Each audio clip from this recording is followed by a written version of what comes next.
Welcome back. Now, South Africans should brace themselves for yet another cold winter period. Eskom is forecasting that winter will be challenging this year due to high electricity demand, with more generating units at its power stations offline because of breakdowns. And despite the short-term measures to deal with the ongoing energy crisis, Eskom will not be able to meet the anticipated higher winter demand. And this emerged at the virtual media briefing by the Minister of Electricity, Dr. Kgosientsho Ramokgopa, and Eskom. Now, the Minister of Electricity warned that the next 150 days will be very tough on South Africans. And Minister Ramokgopa joins us now in studio to discuss this matter further. Minister, thanks so much for speaking to us here on Morning Live. Welcome. Thanks, Sakin, and thank you very much for the invitation, and good morning to the viewers. Of course, those who have electricity to be able to switch on. Indeed. And listen to the conversation. Were you late because of load shedding?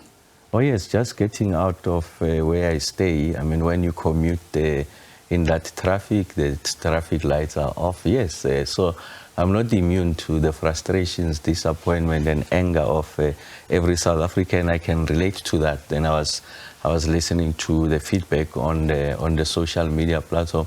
It's justified, and I've been expecting this, so there's nothing new. So what is important is the speed of the resolution of the problem. So people are perfectly justified. Their lives are disrupted. The economy is under significant strain.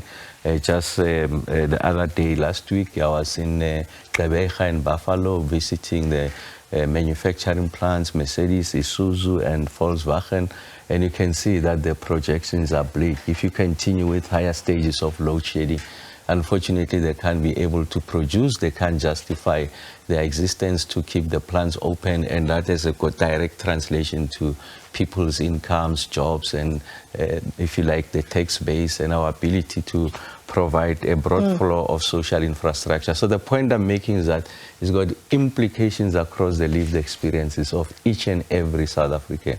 Going to sleep stage 6, waking up at stage 6, it's extremely frustrating. So people can't be able to execute and just go through their daily experiences. So the anger, disappointment, grievance is justified. The sad bit about what you're saying and acknowledging, Minister, is that this is not new to South Africans. Yes. As a minister, at least, you are cushioned because you have been supplied with some form of energy at your home as a minister. No. Am I correct? Oh yes, I think that's a general application, yes. But not me. I'm not yet there. I'm not yet there. But I think it's important that. What do you mean you're not there yet? No. I'm not provided You're not a minister? for. No, I'm not provided for because I'm not in a ministerial house. I'm in my own private house. That's the point. So that's the other issue. Making. But the bigger point is the following: is that in this portfolio, I think it's important that you are able to experience people's frustrations so that there's an appreciation of what ordinary people are going through. And that's why it is important that even with those privileges, you must relate to what people's experiences are. Minister, so that as they raise these issues, and you are able to have a better appreciation. If this was our first year of intense load shedding, people probably would have said that's great. Unfortunately, we have been on this trajectory as South Africans. Last year, we were sitting at stage 4 almost perpetually during the winter months, going far higher. And now it seems as though stage 6 is our default. So South Africans don't want to hear the excuses. They want the solutions at this stage. So as Minister of Electricity, the last time we spoke, you did not yet have powers. And has that situation been resolved? Where are we now with regard to you and the legislated powers for your department? Well, it's not about excuses. It's about how we are executing. So those powers is the president's domain.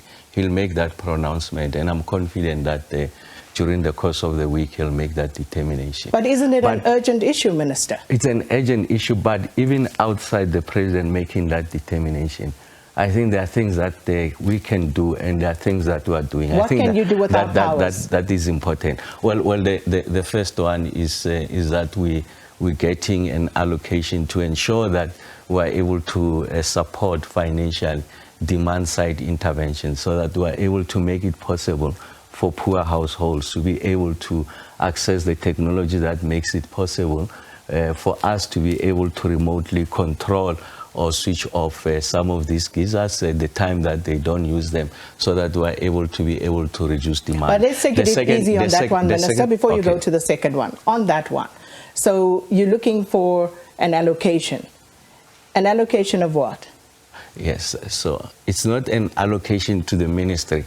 It's a financing facility that will make it possible for us to be able to roll out this gadget, this form of technology, to be installed in the gadget for those households that can afford. So to whom? To which department? To which ministry? No, the facility is made available to, of course, there's a program that the MRE has been running for some time.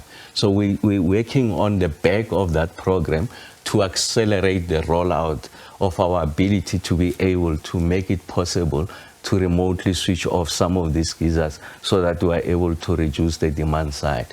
And then we have been working with the banks to make it possible for them to extend facilities to those who qualify, who've got the right credit record, to ensure that we are able to address the issues of demand side. That's important because out of that we can claw back anything up to about 4,000 megawatts, and that's 4 stages of load shedding. And there's a precedent that was set by Eskom in 2010, the peak of winter during the Soccer World Cup, they were able to save 3,000 megawatts.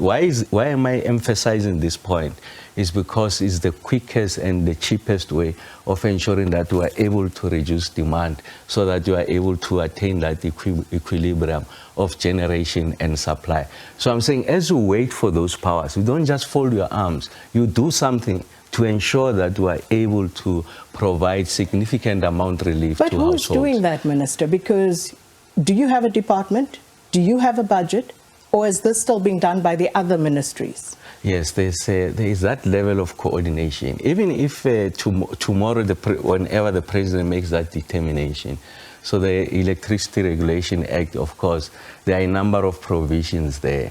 So I don't necessarily foresee that all of those assignments will come to me. The assignments on the generation side, the assignment on releasing the various bid windows to ensure that there's a mix of generation and we're not just wholly reliant on Eskom. And that kind of work continues. Doesn't have to wait for me to be given the assignments. That's the point I'm emphasizing. Us working with private sector to find alternative solutions for generation outside the Eskom supply doesn't have to wait for me to get those assignments. And that's why it was important working with the industry. I did share with you the example of the manufacturing sector. They are making their initiative. There are incentives that the Minister of Finance has introduced, rollout of solar panels. What we did last week was to sit with the OEMs in the area of battery storage, so that as they roll out solar PV, we are able to support them with battery storage. So it doesn't have to wait for my powers, because if we're to wait, the situation is becoming dire. As we speak now, I mean, the point we're making, people stage 6 load shedding, yeah? And the outlook is bleak. So it's important that we make this intervention, and I don't fold my arms and say hopelessly, no, I'm waiting for the president. There's things we can do, and that's why we're working on those. And I think we appreciate that, Minister. However, we are also cognizant of the cost overruns and losses incurred in terms of electricity provision in this country. And hence, one has to ask the question, when you have a minister who seemingly doesn't have a department, who seemingly has no powers, but the minister is working. So, you know, what is the minister's budget? Where is that money coming from to pay the minister and his staff? Is there a ministry? Is there a department that's set up? No, there's no department that is set up. It's a minister and the private office, and we are within the presidency. So the kind of support that we get, the DG, if you like, the DG in the presidency and the structures there. But remember that in addition to this minister, there's that National Energy Crisis Committee, which is populated by a project management unit composed of technocrats. And of course, in my previous life, I was interacting with them. So that's the infrastructure and the facility that exists from which I can tap from to ensure that we are able to do the kind of things that I'm sharing with you. And of course, hopefully, I'll be able to share with you what we're doing now. What is the point I'm making? Is that the urgency of the situation requires that we act immediately. And those assignments, as and when they come, of course, they'll bolster my ability to be able to execute. But I'm saying that there are these initiatives that are already there. So the Minister of Electricity, all that he simply does is to ensure that there's greater levels of acceleration, there's a focused intervention. We're able to coordinate our efforts with industry so that we're able to reduce the severity of load shedding. And of course, ultimately is to get rid of load shedding. So as those assignments, the President applies his mind, like I said, I'm confident that by the end of this week, the President will make that determination. But that's not my space. I've been assigned that address the severity and frequency of load shedding. Of course, how are you supposed to do that? I don't understand how the President appoints you, Dr. Ramokgopa, and then almost after the fact tries to find out how to actually give you powers and which powers to assign to you. But you know, let's park that for the time being. That's the President that needs to answer to that. South Africa at the moment, stage 6 rolling blackouts until further notice. Stage 7 and 8, is that what we're looking at this winter? Well, I can't preclude that. So the point I'm making is that we're working very hard to lower those stages of load shedding. But you should be able to predict it, Minister. You should know what your availability factor is, you should know what your demand forecast is, and therefore you should be able to predict how bad things are going to get. Yeah, if you can allow me to map that scenario. So I was trying to answer the question. I said I can't preclude it. And why am I making that determination?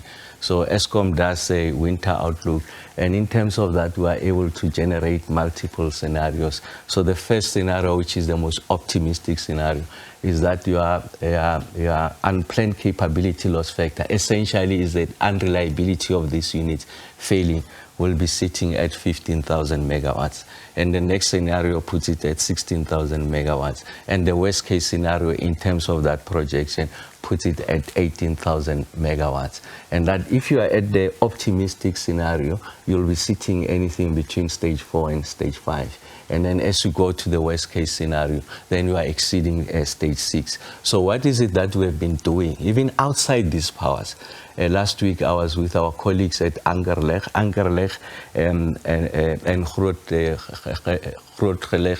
These are the two units that provides what we call a peaking energy. So essentially when demands far exceed the generation, you run those plants to be able to close the gap so that you are not at higher stages of load shedding.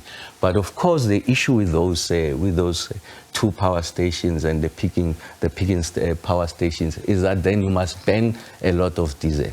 And that's why we make the case to National Treasury that in addition to this allocation, remember that what is factored in the 18% NERSA approved tariff increase is the 8 billion rand for Eskom to procure diesel.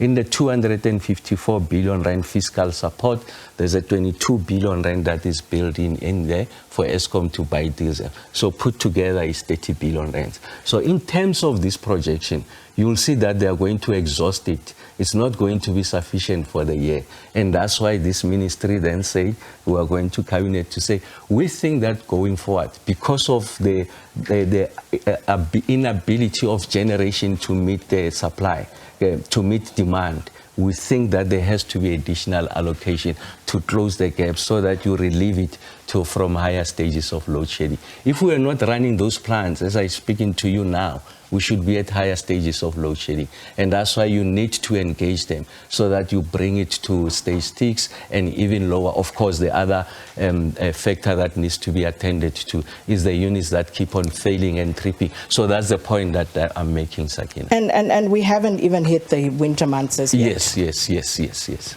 Also, we cannot keep running on the open gas turbines cycles because Firstly, the cost is exorbitant. You've said 30 billion rand already on diesel. From which period to which period is that? Oh, the allocation is for the financial year. For this financial year, the current financial year. That's right. Yeah, but remember, so this is the point that I make when I engage in the public domain, and thanks for the platform, and is the point I'll be making at Cabinet. So you are absolutely correct. 30 billion rand by any measure is a significant amount of money. It's exorbitant. Yes, you can use the word exorbitant, absolutely agree.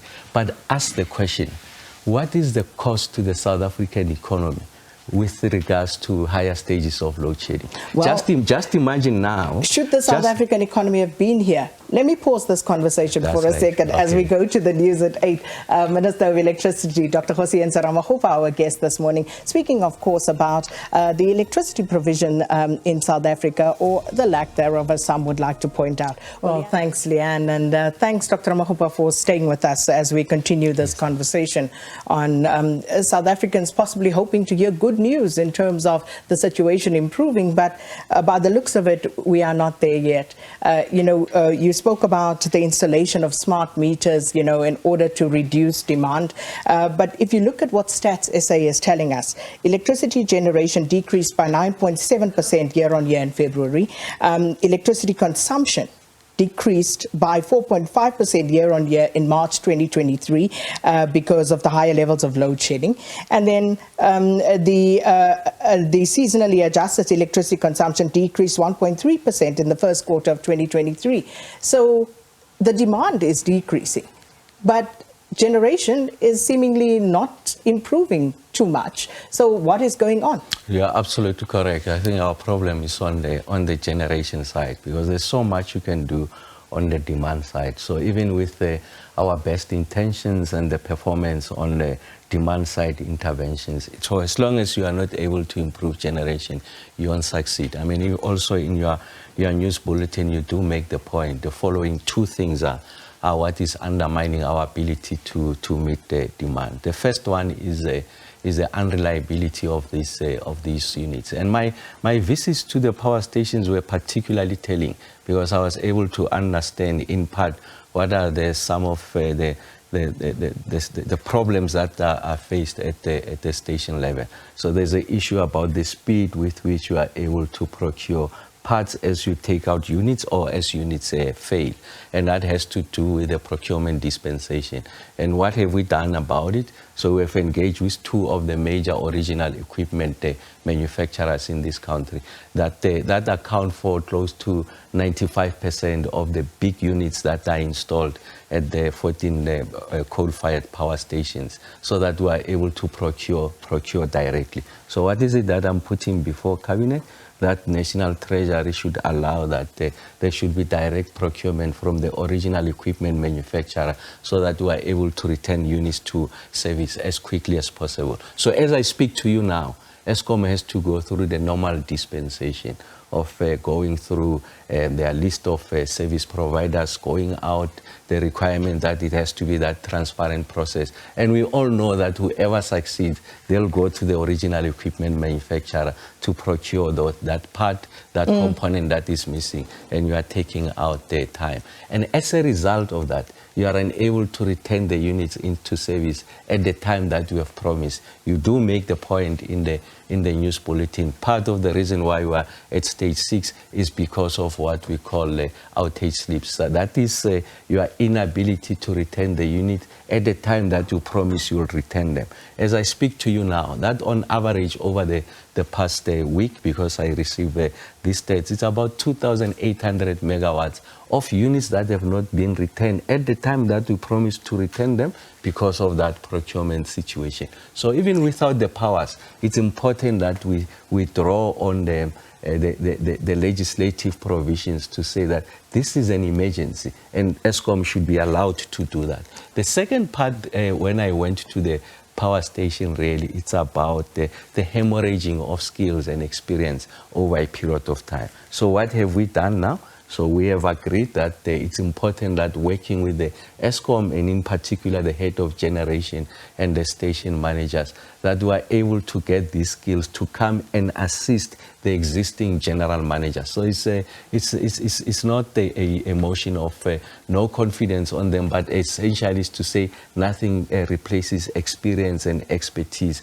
And it's important that these people are embedded there and they are able to work with them. That's the only way you're going to improve the energy availability factor before we even temper on the demand side. Like I said, your movement on the demand side, what you can do is limited to a point, because you still need energy for the economy to function, for people to go about their daily activities. So it's important that we don't undermine people's quality of life. What about corruption and sabotage as factors? So it's a significant, especially first when you look at Kusile and Medupi, part of the premature failures that we are experiencing in some of the units in Medupi and Kusile, they could be put down to corruption. So you can see when I was there with the general managers, just the quality of the components that have been installed. They get to learn once they strip these units as they fail, that in fact these are not the original equipment. So a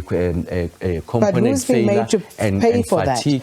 Of course, the South African economy is me and I, but me and why? you. I'm just saying it's me and you that are casualties of that corruption. And of course, there's issues around people being held before the courts. I think there's a prominent case that's happening there. And of course, the promise from our law enforcement agency that more is coming. So that's a conversation that's necessary. The courts must deal with it. But for now, we need to resolve the load shedding, address those failures, and that's the point I'm making. Going to original equipment manufacturers, making sure that we've got people with the experience sitting and working with the existing management, and over time they'll be able to transfer those skills. That's the best way of lifting the energy availability. The former Eskom CEO, Andre de Ruyter, mentioned all of those things that you've just mentioned. Yes. And we are still stuck where we are. Yes. And there was a state of disaster declared. And I just shared with you what the ministry has been doing over the past 45 days to make sure that we are able to address those issues. And respectfully, that is the issue. The galvanization of that technical support to make sure that this is possible, but also to create that dispensation to ensure that we are able to procure directly from the original equipment manufacturers, so that there's availabilities of space. When you take out this unit, if I promise I'll bring it back in 24 hours, indeed you are able to bring it back in 24 hours. We could have cut down, as I speak to you, 3 stages of load shedding, but because of those outage sleeps, we are at stage 6. It's costing the country. And that's why the point I'm making, first, I do admit that the people are going through a very, very difficult time. But here's the question, yes. Minister. Everything that you've just said, what is new about what you've said that we haven't heard previously regarding the issues at the power stations, regarding the return to service of units that have been broken or out to maintenance? And I ask this respectfully. Yes. Have you said anything that is new that we haven't heard before? Yes, now this is what is new. Is that now we'll be unveiling those people who will be going to those power stations, working with those general managers. I'm telling you that on Wednesday, Cabinet making this proposal, I'm confident coming out of that Cabinet. So until Wednesday, there's nothing new? No, now there's implementation. Yes, no, we have engaged with the original equipment manufacturers. They are ready for this to unfold. So the point I'm making is that with the introduction of the ministry, now there's a laser focus approach on how we deal with this matter. But you don't have powers, Minister, so how is this going to work? Who's going to give, the instructions to whoever to bring about the sort of effect that you're trying to achieve? Wherever those powers are lying. So that's the point I'm making. Wherever those powers are lying. Now, because we have gone to this power station, so if it's a cabinet decision, wherever those powers are lying, it will be implemented. And this minister will make sure that we bring to the attention of the country progress. So as the minister, you have to go to other ministers to tell them, okay, this is what I found and you need to implement Absolutely, this. because so you're a project manager. I'm not sitting with those original. Yes, it's true. So you are a project manager, a minister.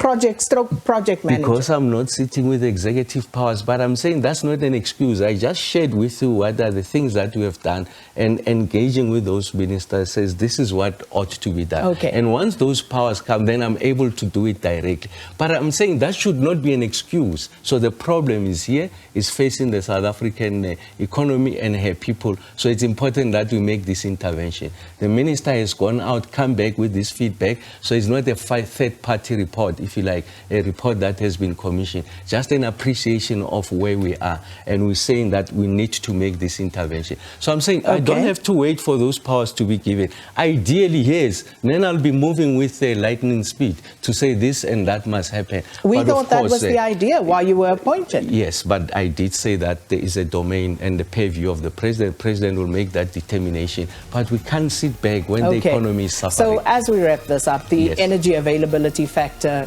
going into this winter, at what capacity are all our power stations running at the moment? No, it's running on average about 53%. I say average because it oscillates, if you like. And of course, Eskom has got a roadmap, a board-approved strategy to get that to 60 in 2023, and end of the calendar year, and then they go to 65%. So now we're at 53. So there's 7 percentage points short of that 60% mark. And if you had to do your numbers, 1% really is about 400 megawatts. So there's about 2,800 megawatts that we could have generated more if we had met that energy availability factor. It means now we're at stage 6, we could be at stage 3. And this is before you get to account for new generation outside the Eskom and those interventions that should be made on the demand side. So yes, so the intention is that you continue to make significant improvements on the energy availability factor. Right, still lots to talk about, and I'm sure we will, Minister. But thanks so much for your time this morning, Minister of Electricity, Dr. Kgosientsho Ramokgopa, speaking about the state of electricity provision in the country and, of course, load shedding as we're experiencing at the moment.